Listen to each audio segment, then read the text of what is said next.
Olá, galerinha, boa tarde, tudo bem com vocês? Hoje a nossa aula vai tratar sobre figuras de linguagem. Eu espero que vocês estejam lembrados de mim. Deixa eu ver aqui o que deu errado aqui. Pronto, no início. Espero que vocês estejam lembrados de mim, né? Sou a Tainã, professora de língua portuguesa. Espero que vocês estejam bem, que nós consigamos atingir o nosso objetivo da aula de hoje, que é entendermos as figuras de linguagem. Então vamos lá? Vem comigo! As figuras de linguagem são recursos da língua, né, em que são utilizados por diversos autores para tornar a linguagem mais rica, mais expressiva, né? Lembra que eu falei sobre a diferença de língua e linguagem? Que linguagem é quando há a interação comunicativa? Então, aí são utilizados para essa interação alguns recursos linguísticos, né? E aí nós temos as figuras de linguagem. E aí, elas também podem representar ou exprimir pensamento de forma criativa, original, explorar o sentido não literal das palavras, realçar o som de algumas palavras, organizar orações, enfim. Elas podem mexer em toda a estrutura gramatical considerada padronizada e pode destacar alguns dos seus elementos para trazer exatamente essa expressividade na fala que a figura de linguagem pretende, tá? E aí, como são várias figuras de linguagem, elas costumam ser classificadas. E aí nós temos as figuras de som, construção, figuras de pensamento, figuras de palavras ou semânticas. Vocês podem acompanhar também, porque todo o nosso conteúdo, é claro, está alinhado à apostila de vocês. Então, é a partir da página 75, tá? Eu vou dividir essa aula em duas, tá? Eu não vou trazer todas as classificações de figuras de linguagem, a gente vai ver algumas, e aí na outra aula eu gravo outro vídeo para não ficar muito grande, não ficar muito cansativo para vocês, ok?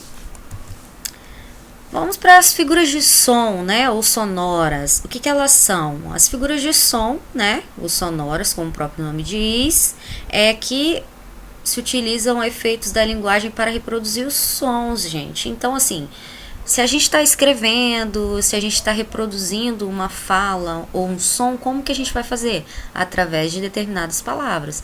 Então, nós temos figuras de linguagem que representam esses sons da fala através do texto. E nós temos a aliteração, assonância e paronomásia. Vamos lá, coloquei uma figurinha aqui, né, para vocês verem, né, algumas palavras que representam sons, né, boom, pou, zap. Não vou ficar falando muito aqui não, porque senão vocês vão rir de mim, né, mas vou deixar um tempinho aí na tela aí para vocês observarem, para vocês darem uma olhadinha, porque é basicamente isso, tá? E por que a gente tem uma ou outra literação, por que tem, né, porque tem isso, enfim, vamos estudar. Nós temos primeiro a aliteração. O que é a aliteração? Aqui nós temos a etimologia da palavra, né, que vem do latim, aliteratio, significa sequência de letras semelhantes. Então, a aliteração é caracterizada pela repetição de consoantes ou de sílabas no enunciado, tá? Então, geralmente vai ocorrer no início das sílabas, no interior de palavras, já que se trata de repetição de consoantes, né? Então, nós temos exemplos aí. Fiz, faço, feito, está. Para mim tem de ser bom, bonito, barato. Parece um trava-línguas, não é? Então, nós temos aí o exemplo aí também na apostila de vocês, a literação. Esperando parada pregada na pedra do porto. Então, temos a repetição, a sequência de letras semelhantes. Aí nós temos, parada, pregada, pedra, porto. Nós temos a letra P, que é uma consoante, que está presente aí, tá? Esse exemplo que eu falei por último, né, com a letra P, esperando parada pregada na pedra do porto. Nossa, parece um trava-línguas, né? Ele tá aí na apostila de vocês. Aqui, fiz, faço, feito, está. Tá vendo? O F, que é uma consoante. Para mim tem de ser bom, bonito e barato. O B é uma consoante, tá? Assonância. A assonância, ela também tem um acordo de sons, tá? Sendo uma figura de linguagem, só que a repetição desse som agora é vogais. Observem que antes a gente viu a aliteração, que é a repetição das consoantes. Agora repetição de vogais. Exemplos. Vou-me embora agora para casa da Aurora. Note que neste exemplo temos a assonância das vogais O e A aliteração do R. Então nós temos aí os dois juntos, ó. Vou-me embora agora para casa de Aurora. Vou, a letra O, embora, a letra O, agora, a letra O, Aurora, a letra O, tá? E a letra A? Embora, letra A, a última letra aí da palavra embora, aqui ó. Embora, agora, pra casa da Aurora. E a aliteração do R. Embora, agora, pra Aurora. Entendeu? No exemplo da apostila de vocês, um exemplo de assonância tem ali, ó. Sou mulato nato no sentido lato. Então ali tem a repetição do A, né? E também tem junto a aliteração, porque tem mulato, o T, né, de repetição da aliteração, que é uma consoante, e a vogal A e O. Lato, mulato, nato, lato. Deu para entender? Espero que sim. Estamos indo bem até aí, né? Então, qualquer coisa, se vocês não estiverem entendendo, né, vocês podem mandar perguntas, vocês podem voltar ao vídeo para ouvir de novo, para assistir de novo, não tem problema nenhum, tá bom? Aqui, agora nós temos um exemplo de comparando as diferenças de aliteração e assonância, tá? Então, aqui nós temos um pequeno poeminha de Manuel Bandeira ao lado esquerdo da tela. E aí nós temos a onda. A onda anda onde anda a onda. A onda ainda onda, ainda anda aonde? Aonde? A onda, a onda. Gente, até eu me compliquei. Então, aqui nós temos o exemplo de assonância, porque nós temos a repetição constante da vogal, tá bom? Das vogais O e A, tá? A aliteração ao lado direito, a gente tem aqui uma pequena definição do que é, a gente já viu, né? Aí aqui essa definição é do dicionário, que a aliteração, esse S e F aí, quer dizer que é uma palavra, que é um substantivo feminino. E a aliteração é uma figura de linguagem de som que é definida com a repetição de sons consonantais. Aí aqui nós temos a diferença para a gente encerrar aí, para não ter confusão, tá? A aliteração consiste na repetição consonantal e a assonância na repetição vocálica, tá? Chove, chuva, quem com ferro fere, com ferro será ferido. Sabiá não sabia que sabia que o sabiá não sabia sobiar. Ó! Gente, eu sou boa nisso, hein? Voa, o vento é a voz do vulcão vivo. O rato roeu a roupa do rei de Roma. O pato pateta pintou o caneco. Tô namorando aquela mina, mas não sei se ela me namora. Gente, sou boa, hein? Então, espero que não tenha ficado dúvida. Aliteração, repetição consonantal e assonância, repetição vocálica. Ainda nas figuras de som, a gente tem a paronomásia. Do grego, a etimologia da palavra, né? Do grego, paronomasia, corresponde à aproximação de palavras, união dos termos para, que significa ao lado, e onoma, que corresponde ao nome palavra. A figura de linguagem, paronomásia, recebe esse nome porque ela utiliza parônimos para dar maior ênfase ao discurso. Eu lembro que na aula de conotação, denotação, né? Vou até olhar aqui na apostila de vocês. A gente viu isso A gente viu isso em semântica, conotação, denotação, homônimos, parônimos, tá? Então, os parônimos, aí só para relembrar, eles são palavras que se semelham na grafia e na pronúncia, porém o sentido deles é diferente, tá? São os famosos trocadilhos aí comuns, né, em vários tipos de texto, tá bom? Em palavras mais simples, a paronomásia ela consiste na aproximação de palavras de sons parecidos, mas de significados distintos. Ó, quem casa quer casa, ou seja, aqui nós temos quem casa, o verbo casar, e quer casa, nós temos aí casa, o substantivo casa, moradia, tá? Então, quem casa quer casa, nós temos as palavras que têm os sons e grafias idênticos, porém os significados são diferentes. Qual o doce preferido do átomo? Pé de molécula. Ao referir-se ao doce tradicional brasileiro de amendoim, pé de moleque. Gente, genial essa piada. Caraca. Meu Deus. Agora eu tô, assim, entendendo a piada, porque eu ia falar pra vocês a questão de molécula, né? Molécula com moleque. Esse trocadilho aí que houve aí. Gente, incrível, adorei.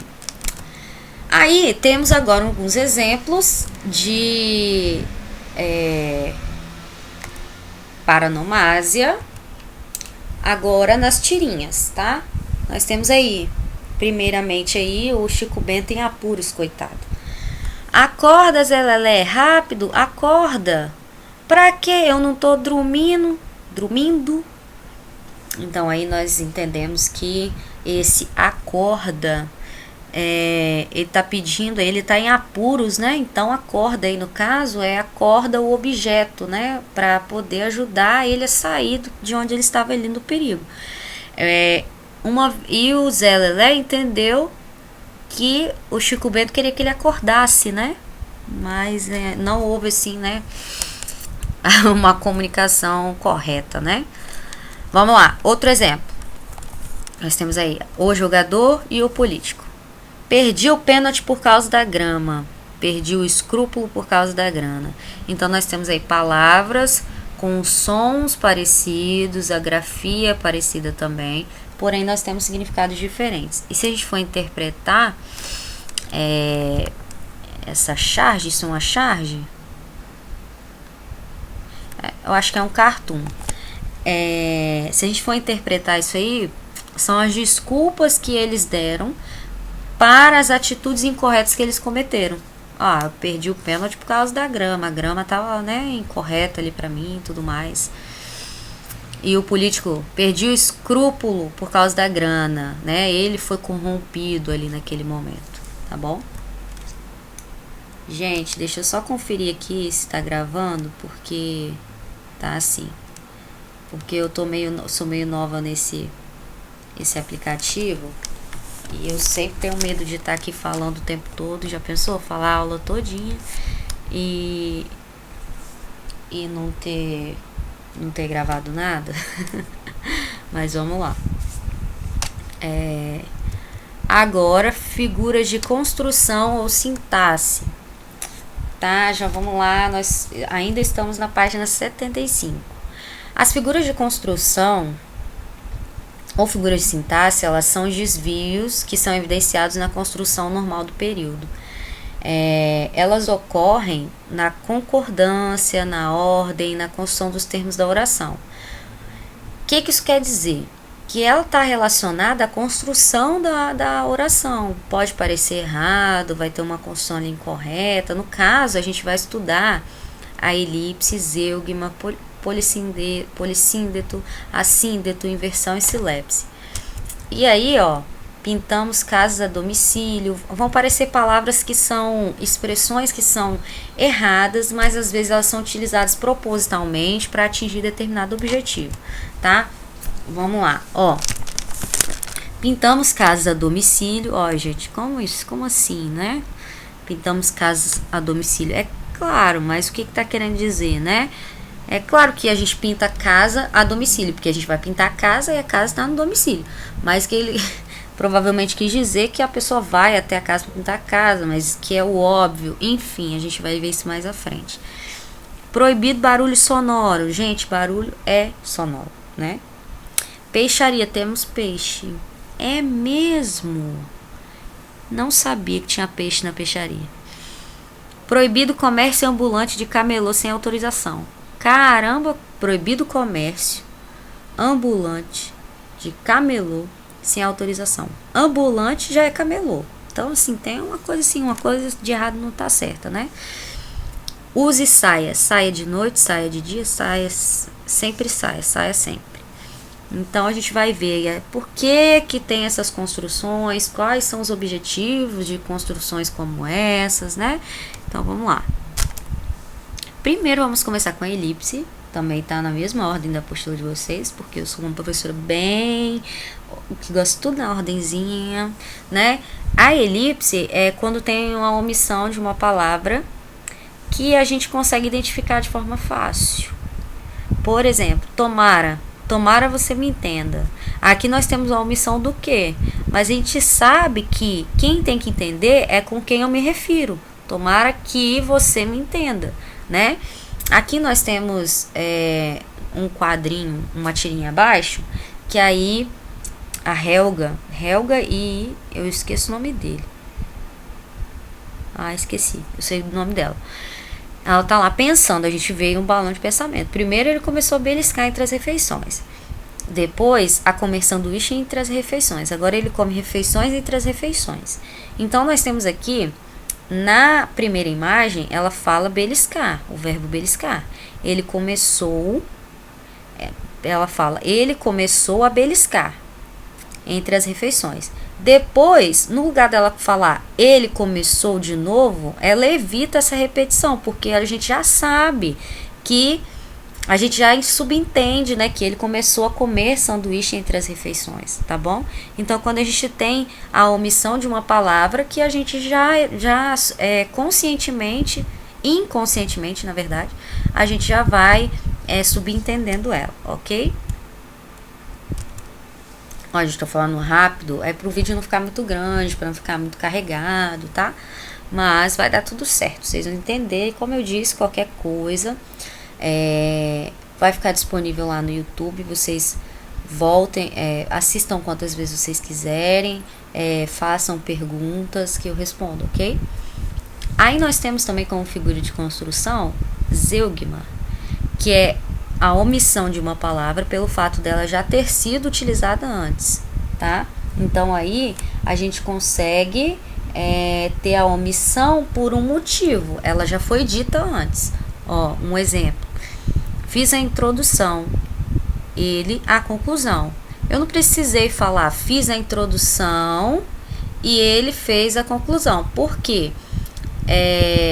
Eu já disse o verbo antes, o verbo fazer. Então, subentende-se, a gente já sabe, já foi utilizado antes, né? Então, não precisei utilizar.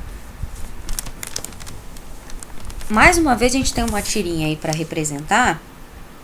E aí nós temos dois ratinhos, né? E aí o verdinho azul mais clarinho diz assim: você é um colírio para meus olhos. Oh, um descongestionante nasal para meu nariz. Aí já começa a estranhar. Um antiácido para meu estômago. Tem gente que não sabe quando parar. Então, quando diz a zeugma aí foi utilizada na segunda e na terceira parte dos quadrinhos. Com você no início diz você é um colírio para os meus olhos. E depois só foram citando diretamente, né, o que ela era, né? Um descongestionante nasal para o meu nariz. E não repetiu, você é um descongestionante nasal para o meu nariz. Você é isso.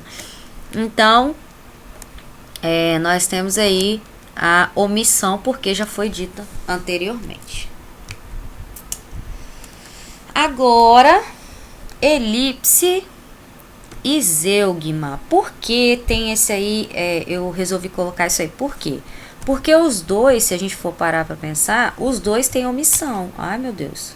Só um minutinho. Os dois têm omissão. tá? Na elipse e na zeugma. Só que qual é a diferença? Ó, na elipse nós temos a omissão de termos que não foram citados em momento algum na sentença, tá? E aí a gente que consegue subentender, a gente que consegue identificar eles lá. Agora na zeugma não. Na zeugma a gente já tem a omissão de termos que já foram citados em algum momento da oração, tá bom? Espero que tenha dado para entender nesse quadro aí de comparativo aí de diferença. Diferença entre um e outro. Polissíndeto e assíndeto. Vocês têm aí, ó. Lembram-se de período composto? Por isso que são figuras de construção ou sintaxe. Olha só, no período composto, por coordenação, a gente tem as orações sindéticas e assindéticas.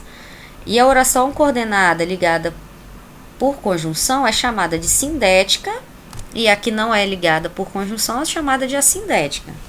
Guardem essa informação aí que vocês vão entender por quê. Mas vamos pro canto esquerdo da tela primeiro, no polissíndeto, que a gente vai ver esse primeiro. O polissíndeto é o uso repetido de conectivos. Então, quando os conectivos se repetem muito, a gente tem o polissíndeto. Então, pense o seguinte, poli vem de muitos, síndeto, né, tem a ver com a questão do conectivo lá do período composto. Por isso que eu falei para vocês lembrarem.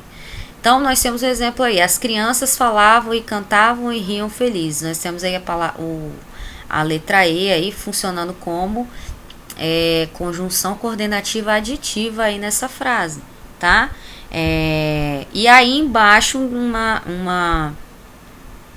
um cartoon, esse é um cartoon, para representar aí o que foi dito. Mãos ao alto, se for eleitor, passe a carteira, se for deputado, passe a mala, se for assessor, passe a cueca. Então aí nós temos aí, se for, né? Nós temos essa repetição aí desse conectivo, tá? Que também, caso seja, também é um conectivo que substitui se for, tá bom? E o assíndeto, né? Nós temos aí quando ele tem a omissão dos conectivos. Ele é o contrário, né, do que a gente viu agora, do polissíndeto, tá? Por exemplo, não sopra o vento, não gemem as vagas, não murmuram os rios. Então, tem a separação por pontuação, tá? Ou ponto e vírgula, ou exclamação, ou a própria vírgula, tá bom? O que nós não temos é os conectivos, tá? Aí embaixo nós temos aí Cecília Meirelles, um fragmento. A tua raça de aventura quis ter a terra, o céu, o mar. A tua raça quer partir, guerrear, sofrer, vencer, voltar. Tá bom? Então nós temos um exemplo aí dessa oração que ela está ligada, mas ela não tem conectivo para unir essas partes. Ela está justaposta, ou seja, ela está separada por pontuação, nesse caso a vírgula, ok? E a silepse, gente? O que é a silepse? O que é a silepse? Gente, a silepse é uma figura de linguagem que está na categoria de sintaxe, né? A gente está vendo figuras de construção e sintaxe. E ela é caracterizada por estabelecer concordância, mas não com as palavras que compõem a frase, mas com a ideia que ela tem de transmitir com os termos que estão subentendidos, tá? Por se tratar de uma figura de construção, né? Então ela vai fugir um pouquinho das regras e concordâncias gramaticais, tá? A concordância que vai ter aí é uma concordância ideológica. O que é isso? Nós vamos subentender o que está sendo dito ali. Existem 3 tipos de silepse: de gênero, número e de pessoa. A gente vai entender aí o que é isso.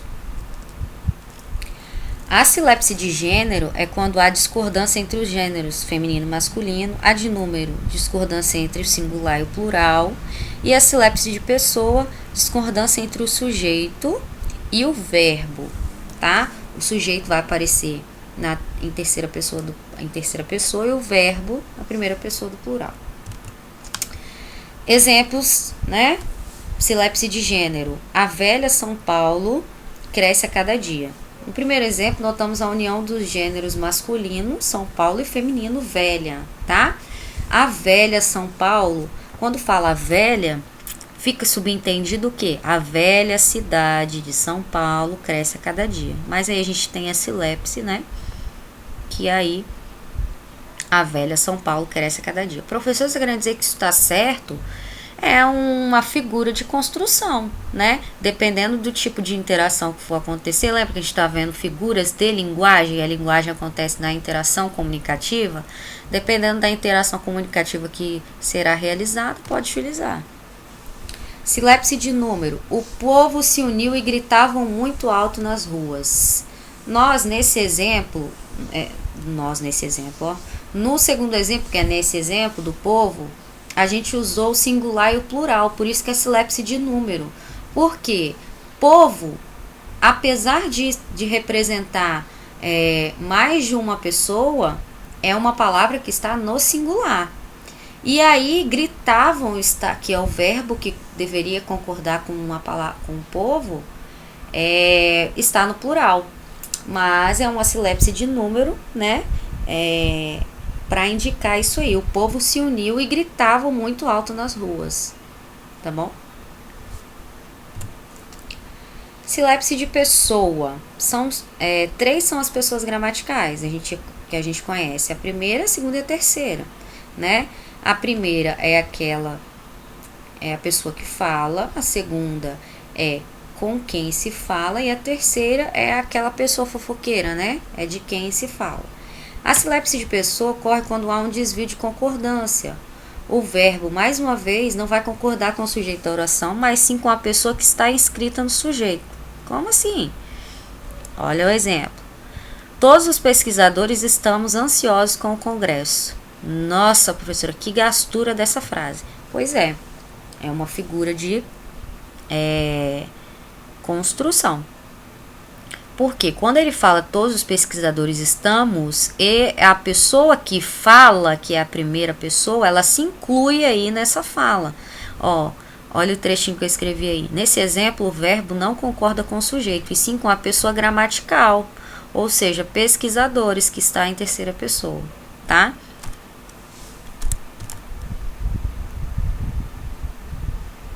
Vamos lá, anacoluto.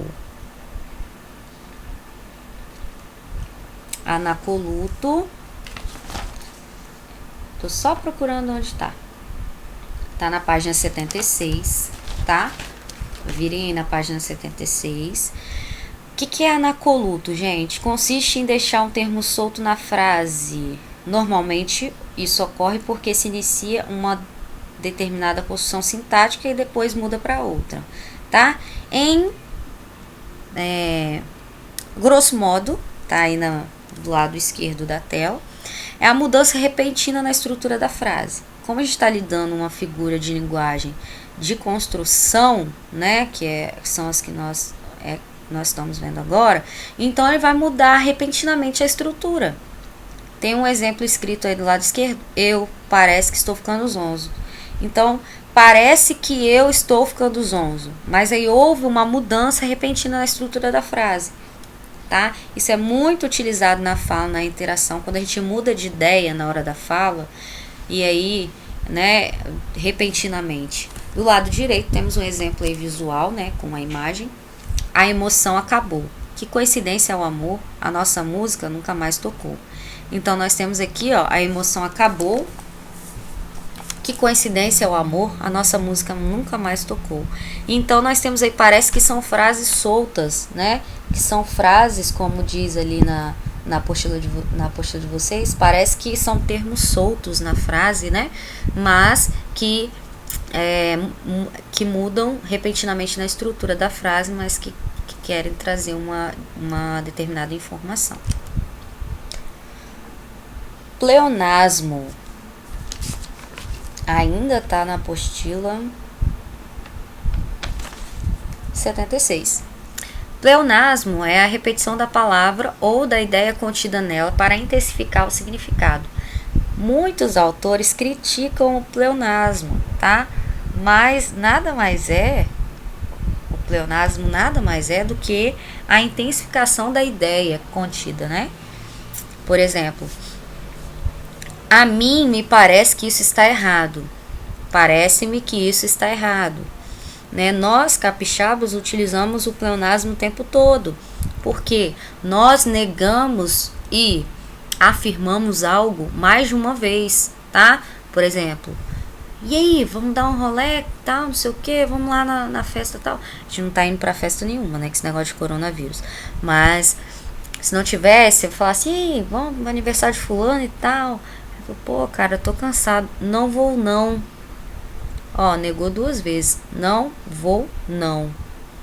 Ou se tá animadinho, que depois dessa quarentena e depois desse coronavírus, pode me chamar pra qualquer lugar, eu vou. Não vai ter preguiça que me prenda em casa. Não, vou sim. Vou, você já falou vou. E depois falou sim de novo. Então a gente faz uso do pleonasmo. Porque a gente quer intensificar, a gente quer dar ênfase, quer dar certeza de que a gente vai ou não vai. Um exemplo é para visualizar na tirinha embaixo. Sai para fora, Rex. Saia para fora. Então não sair, tem como sair para dentro? Não tem como sair para dentro, mas ele falou sai para fora. Ela te enxotou com um pleonasmo? Impossível, ela não seria capaz. Então o que era? Entendi, levar a saia para fora. Então, a gente percebe aí o humor da tirinha no 3º quadrinho, né? Que é o de costume.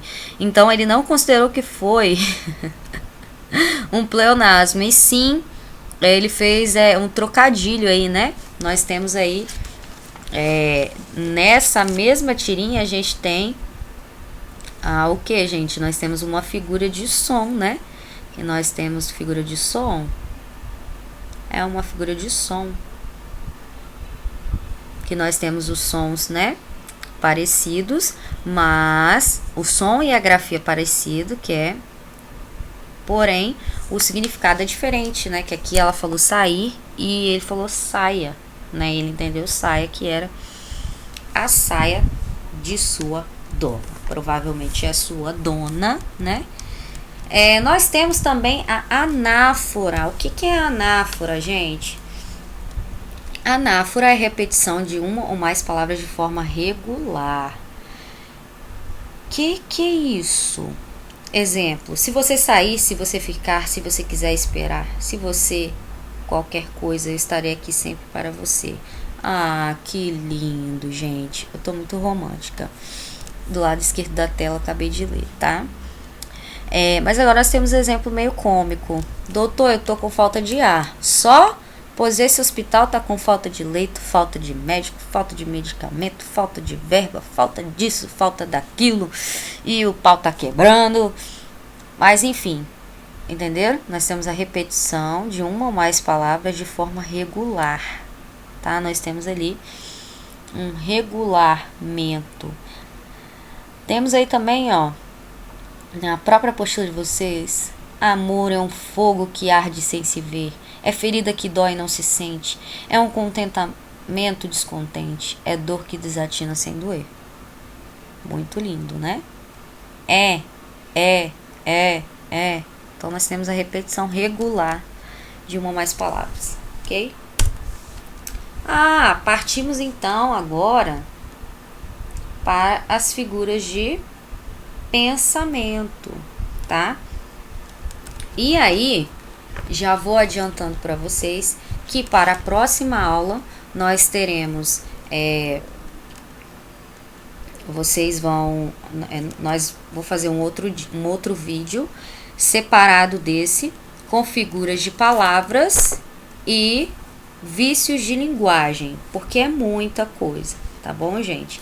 Então aí nesse primeiro momento nós temos vamos estudar estudamos as figuras de som, construção, agora de pensamento, tá? A figura de pensamento, né? Como assim? Consiste no emprego de uma palavra num sentido não convencional, ou seja, num sentido conotativo, palavra empregada em seu sentido figurado. Lembra da música? Conotação é o sentido figurado em expressão nos textos literários. Poema sim, informativo não. Aê, tô lembrando, hein? Então aí, pensamento, sentido conotativo, sentido figurado. No nosso caso, a gente vai estudar a antítese, paradoxo, ironia, eufemismo, hipérbole, prosopopeia ou personificação, gradação ou clímax e apóstrofe, ok? Então, por que são figuras de pensamento? Porque elas estão no sentido figurado conotativo. A gente vai ter que pensar um pouquinho mais para entender a linguagem ali que está sendo dita. Ó, botei até efeitozinho, nem eu sabia. Pera aí. Vou deixar assim mesmo. Primeiro nós temos a antítese, ou antitese, como costumam falar, tá? É o que? Quando nós temos os termos, e tá na ordem da apostila, página 76. Nós temos aí o uso de termos que tem sentidos opostos. Por isso que às vezes ela também é chamada de antitese, porque a gente tem a tese, que é a ideia, e a antitese é o oposto daquela ideia, tá? Se lembrar assim também dá para entender. Exemplo, toda a guerra finaliza por onde devia ter começado, a paz. Então nós temos o oposto, guerra e paz. E aí embaixo nós temos aí, né, as representações aí através das imagens, né, do texto verbal e não verbal. Sabe, Adão, tudo precisa de um contraponto. Para existir um positivo, tem de haver um negativo. Para existir um 1, tem que existir um menos 1. Sem o mal, como saberíamos o que é o bem? O que seria da paz sem a guerra? O que seria o John sem a Yoko? E aí nós temos o humor da tirinha, que só vai entender quem sabe quem é John e quem sabe quem é Yoko. Deixa eu ver aqui agora quem é John e quem é Yoko. Vamos lá! John e Yoko. Que é isso, meu Deus do céu? Ah, gente, são os casais ali, né? Yoko e John Lennon. Yoko tinha um relacionamento com John Lennon.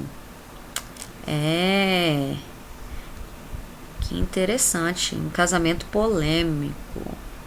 Então vocês já sabem aí que um não vivia sem o outro, tá? E que, por se tratar de uma tirinha que tem um teor humorístico, se é um oposto, então quer dizer que o John era o oposto de Yoko, né? Então tem que ter um pouquinho de conhecimento de mundo aí também, tá vendo? Por isso que é figura de pensamento, você tem que pensar um pouquinho mais para entender.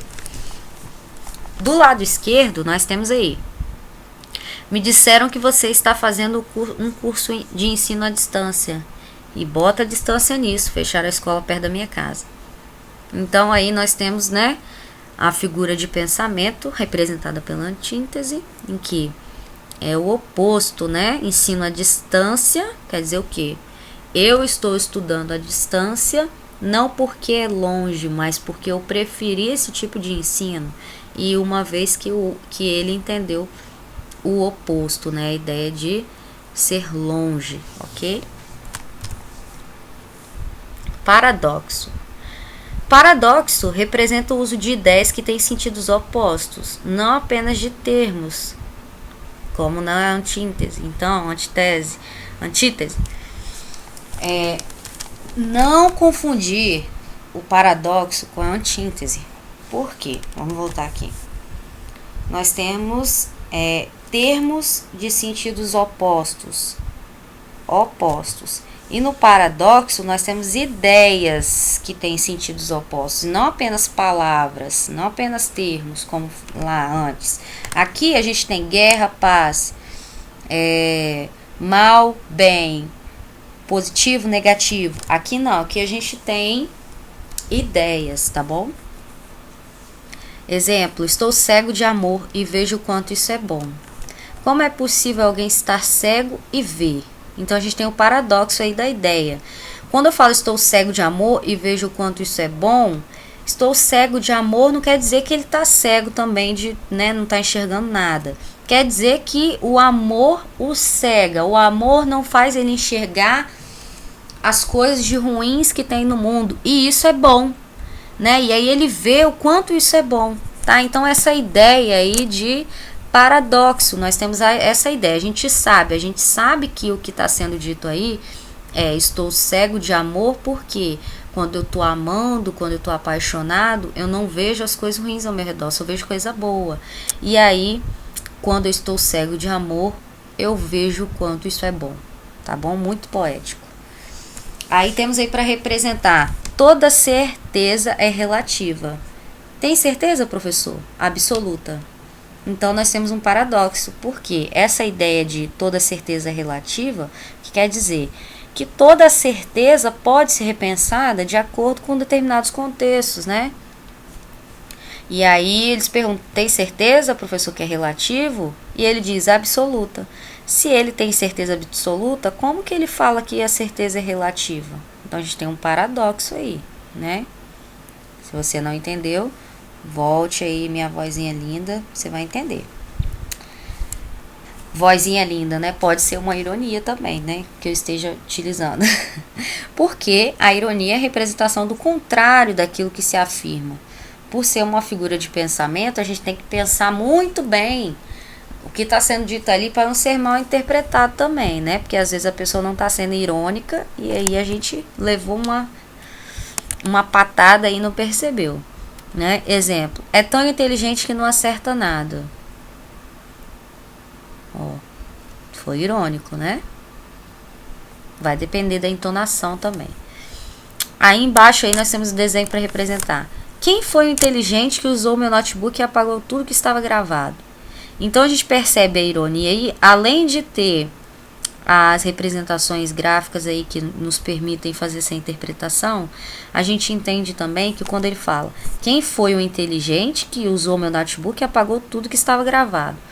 Então, se essa pessoa fosse mesmo inteligente, não teria apagado tudo que estava gravado. Porque se estava gravado é porque a pessoa queria que tivesse gravado. A pessoa não queria que tivesse apagado. Se ela quisesse que tivesse apagado, ela não tinha gravado. Ó. Ai, gente, eu sou meio doida, né? Pra falar assim com você. Ai, tô com toda saudade da aula pessoalmente. Ai, gente, eu sou geminiana, eu mudo de assunto, tá? Toda hora. Mas vamos lá.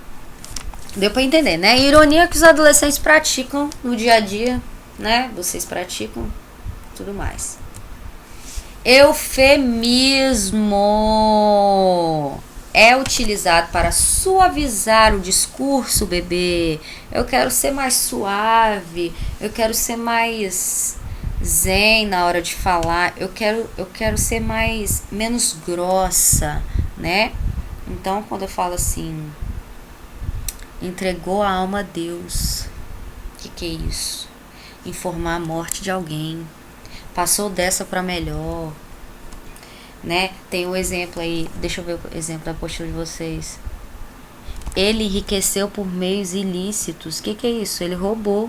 Tá querendo dizer que ele roubou de uma forma mais bonita, né? E embaixo aqui: fofoqueira não, querida. Eu sou produtora de biografias orais não autorizadas. O que é uma biografia? Biografia é quando o autor conta a história de alguém. Biografia oral, quando conta a história de alguém através da fala, da voz. Não autorizada, a pessoa não sabe, ou seja, fofoca. Só utilizou palavras bonitas para dizer que é uma fofoqueira. Hipérbole, não é hiperbole, tá, gente? É hipérbole. A hipérbole corresponde ao exagero intencional na expressão. Ah, essa é fácil, né, gente?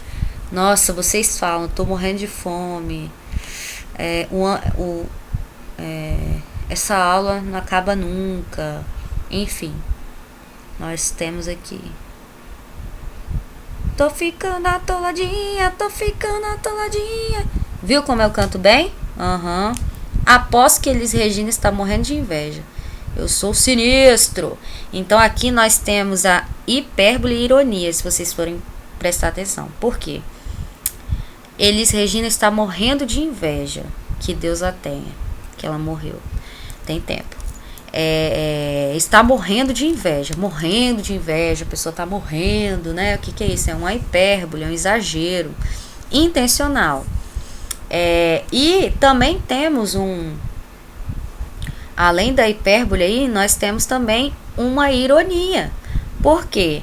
Pela expressão facial aí do personagem, que ele é representado por um deus, ele tá assim, quando o pequenininho aí fala, viu como eu canto bem? Aí ele, aham. Após que eles Regina está morrendo de inveja. Ele foi irônico ali. Através da expressão facial, a gente também consegue fazer essa identificação. Quase morri de estudar, tô morrendo de fome, enfim, dentre outros. Tcharam! Prosopopeia ou personificação. A personificação ou prosopopeia é a atribuição de qualidades e sentimentos. Não, ficou péssimo, foi mal. Só pra dar uma acordada aí, que eu acho que nesse momento da aula você já deve estar enjoado da minha voz, né? Prosopopeia ou personificação. O que é isso? É a atribuição de qualidades e sentimentos humanos aos seres irracionais. Professor, então quer dizer que na fábula tem a utilização de personificação prosopopeia? Tem. Só que aí eu não coloquei, tá? Coloquei uns diferentes que também vão ter, que são mais propícios de cair numa prova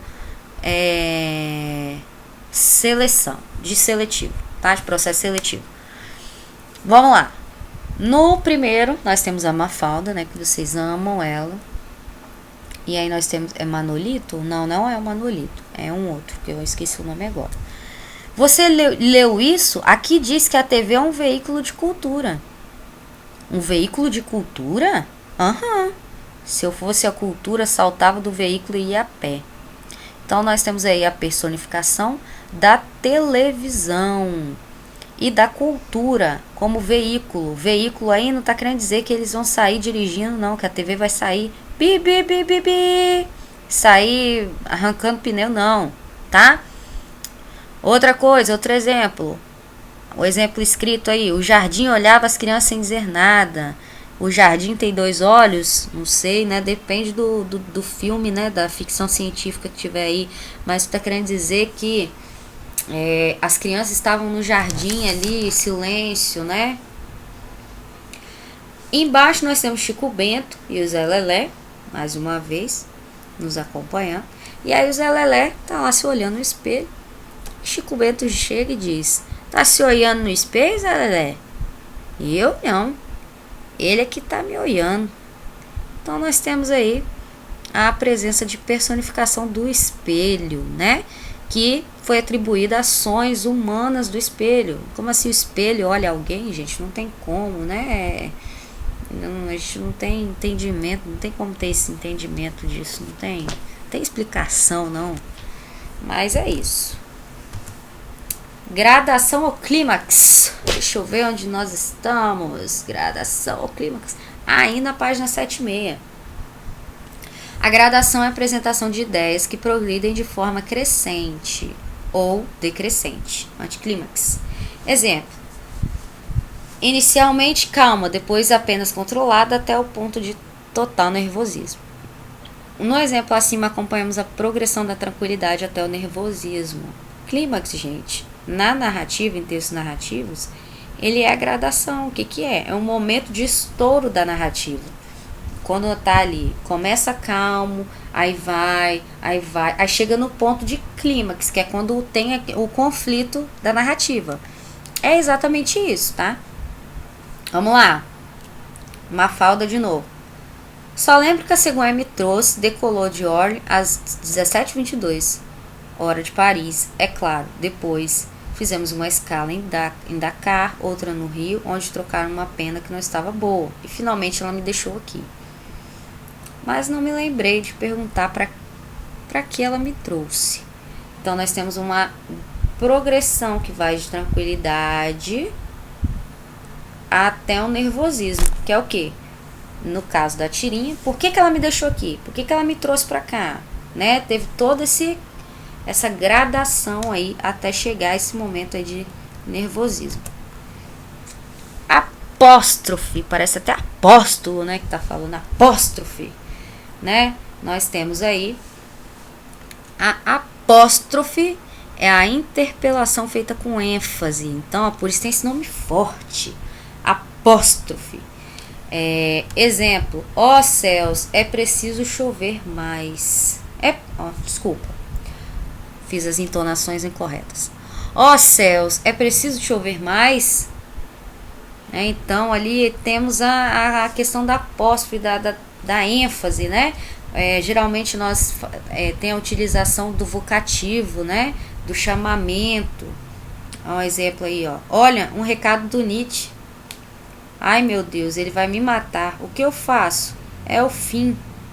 Espera aí. Li errado, que alívio. Deus é pra você. Então, se você não sabe quem é Nietzsche, provavelmente você não vai entender isso aí não, tá? Mas aí a gente sabe da apóstrofe quando ele diz no segundo quadrinho: ai meu Deus, ele vai me matar. Nós temos a apóstrofe, a interpelação feita com ênfase, né? Aquela emoção, aquele desespero também pode ser representado por desespero, tá? Em Nietzsche, se vocês forem pesquisar aí, já estão em casa, não tô fazendo nada. Pesquisa aí, ele é ateu, tá? E ele estuda aí as questões de céu, inferno, né? Que não existe e tal. E, enfim, né? Ele mandou uma cartinha aí pra Deus, né? Aí no finalzinho a gente vê o nervosismo de Deus ali perante essa informação dessa carta que ele vai receber, né? Então é isso, gente. Deixa eu ver aqui se eu fiquei. Agora, esse aí foi o último, figura de pensamento. Depois nós vamos para as figuras de palavras, né? Também são chamadas de figuras de palavras ou semânticas. Mas aí eu vou gravar um outro vídeo, que aí eu falo dessas figuras de palavras ou semânticas. Nós também temos as figuras... nós temos os vícios de linguagem, tá? E aí a gente vai tratar com tudo isso com muito mais calma, né? E num vídeo que não fique tão longo, porque eu sei que vocês acham cansativo, tá? Eu tenho certeza. Depois eu gravo pra vocês e mando, tá bom? Então é isso, gente. Até a nossa próxima aula. Espero que vocês tenham apreciado e que tenham assistido até o final. Quem assistiu até o final, parabéns! Parabéns! Muito obrigada por terem comparecido, tá? Ficado até o final. A gente vai vencer essa tribulação, eu tenho certeza. E não desistam, não desanimem, continuem estudando. A gente tá em casa, mas a gente tem que continuar estudando, continuar lendo pra gente arrasar, tá bom? Não espero menos que um arraso vindo de vocês, tá bom? Então é isso, beijos e até a nossa próxima aula. Tchauzinho, pessoal!